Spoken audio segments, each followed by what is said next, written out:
What's good, y'all? Welcome back to the channel. Like, share, subscribe, comment. IG TikTok bottom video, and we're just gonna hop right into it. So today we'll be bringing back the basketball, at least for the finals.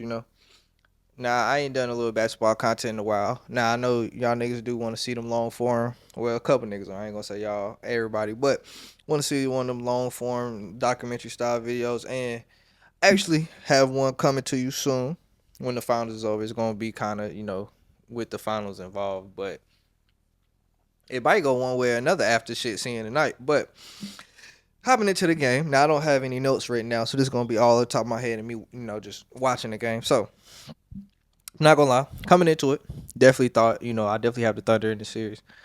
I still kind of got the Thunder, but I get in that. But definitely had the Thunder from the beginning.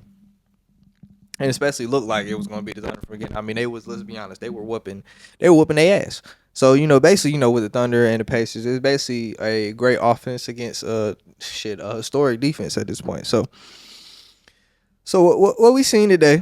Now, I was completely shocked in how many times that the Pacers turned the ball over. But what the Pacers did do good when they turned the ball over, they limited OKC's possessions. Points in transition. Now, I'm gonna be honest. Now, OKC offense is good from time to time, but in my personal opinion, their offense is scary to me. I don't think they have enough shot creation outside of Shea at times, especially when you have a game like this where they all didn't really shoot the ball well. I mean, Shea went 14 from 30, which is like 48%, which is not bad. But you have somebody like his second best player, Jalen Williams, going 6 for 19. So when Shea's not on fire, he's having a decent game, and then you have his second best player just can't hit shit. This is times I get scared for their offense, because where's the offense creation coming from outside of Shea, and then when Jalen Williams is on. Besides that, it gets scary. You don't want Caruso, handling duties like that. You don't want Lou Dort handling duties like that. That's hopefully going to become part of Chet's development. He'll become a better scorer like that, but it's not here right now. You don't want Hardenstein doing that. I mean, Isaiah Joe is cool, but he's just a great spot up shooter. Same thing with Aaron Wiggins. So it's not a lot of just pure shot creation on their roster. Now, back to the turnovers. Like I said, they did a great job of limiting them. Now, when I watched the first half and seeing that, I was like, oh, this might be a short series. I was like, okay, so he really might beat the shit out of these niggas all 4 games. Well, 4 games, because they would have to win 4, even if you get what I'm saying. I was like, this really might be a short series. Now I'm not thinking so long. So I thought Shea was having a good game to those last couple possessions. It was a couple times I was like, yeah, nigga, you ain't have to lean into the foul bait. You should have just shot that. Like that one step back against Benedict. With Benedict, he held his ground. He should have just shot that bitch regular. Like, it was a couple possessions. I was like, all right, Shea. But for the most part, I think Shea had a good game. They really struggled as a team, though. Like, for them to turn over Indiana so much, they could not hit the side of a barn. They shot, I think they shot 37, 38% as a team compared to Indiana shooting 45. And Indiana, as we all know, they're a deep basketball team. We don't know who they might get a great contribution from any night. Besides, obviously, we expect Tyrese Haliburton and Pascal to hoop, but when it gets outside that, we don't know who the hell's giving them a great contribution, but we know it's coming. And tonight, that happened to be Obi Toppin. I don't know. I know at one point he had 17, so he probably had ended up with like 20 something. Let me look how many points he got. Obi ended with 17, but they got 6 people with above. Let me do the math. They got 5 above 14, and they got 6 above in double digits. So that's just hard to be. And TJ McConnell is damn near 7. He had 9. So it's just hard, to be a team that's so deep, especially when you're struggling on offense as OKC was. So that was a very interesting tad bit. Now, coming out to the end of the game, I just felt like OKC kind of went cold in the end. They tried to, get, especially the last shot, they tried to get Shea isolated into that, get his mid-range jumper. And I feel like they tried to do that a couple possessions, but that's also, which is, yes, get to put your best player in the best position to win.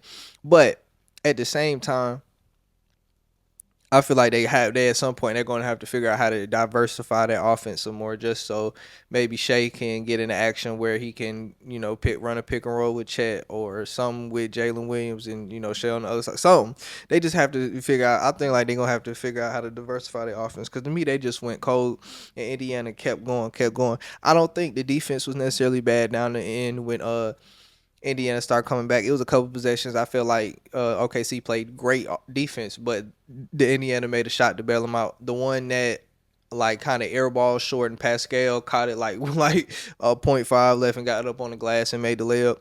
The one where they he who was strapping.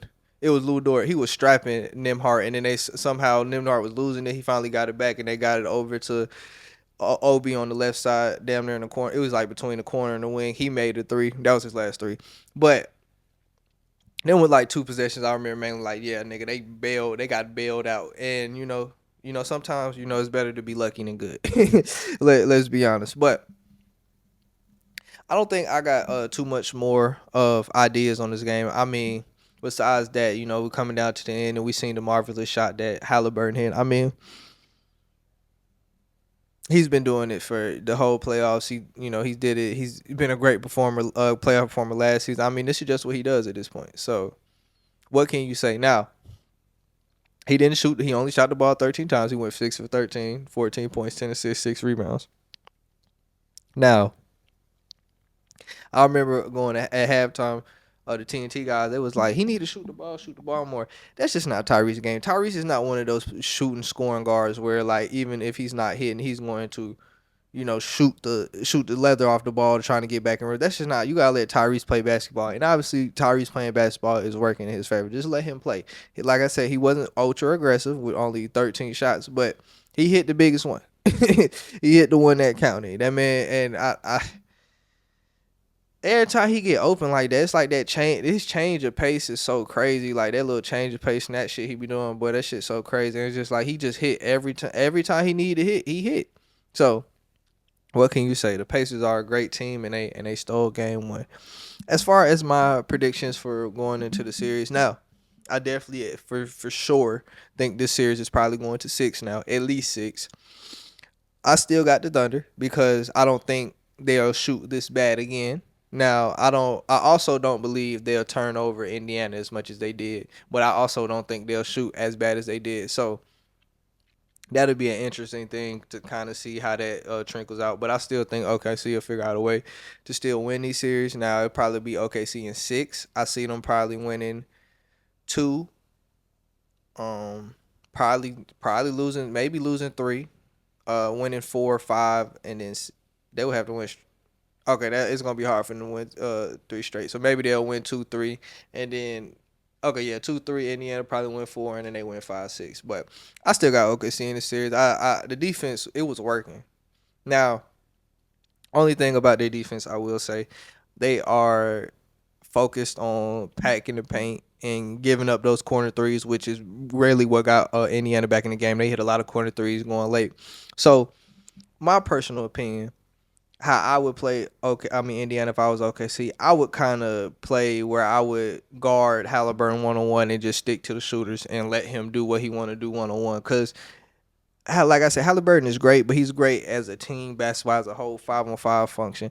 If they are able to slow them down, keep them in the half court, and keep where Tyrese has to be like trying to score and everybody is like he trying to glue it on the shooters, I think Indiana will have a hard time. So it'll be interesting to see like what game plan changes they'll make next game. But we'll talk about that. But like I said, yeah, I still got the Thunder though. But yeah, that's all I gotta say though. Like, share, subscribe, comment. IG TikTok Bonneville, and we out.